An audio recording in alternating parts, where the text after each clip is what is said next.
या ठिकाणी 3 वरती आलेलो आहोत. बौद्धिक विकास अभ्यासत आहोत. मॅडम काय तयारी आहे? हा बाळा, आता मला सांग यातला लहान कप कोणता आणि मोठा कप कोणता?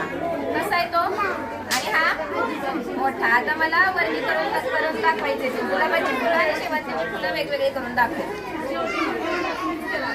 Very good. आता मला सांग ह्या रिंगमधली सगळ्यात मोठी रिंग, हा त्याच्यानंतरची मोठी. Very good. क्रमाने लावणे. क्रमाने लावणे. हा आता मला सांग तू पाटीवरची पेन्सिल कोणती आहे? हा आणि वहीवरची आणि खोड रबरची दोरी कोणाला देणार? Very good. लहान मोठा कप कोणता आहे? बरं, आता गुलाबाची फुलं आणि शेवंतीची फुलं वेगळे करून दाखव. पटपट करायची, फास्ट. हा बघू किती फास्ट करतोय. Very good. आता ह्याच्यातली सगळ्यात मोठी रिंग कोणती आहे? हा त्याच्यावर दुसरी कुठली मोठी आहे ह्याच्यातली ती त्याच्यावर ठेव. क्रमाने लाव. आता कुठली? आता हा आता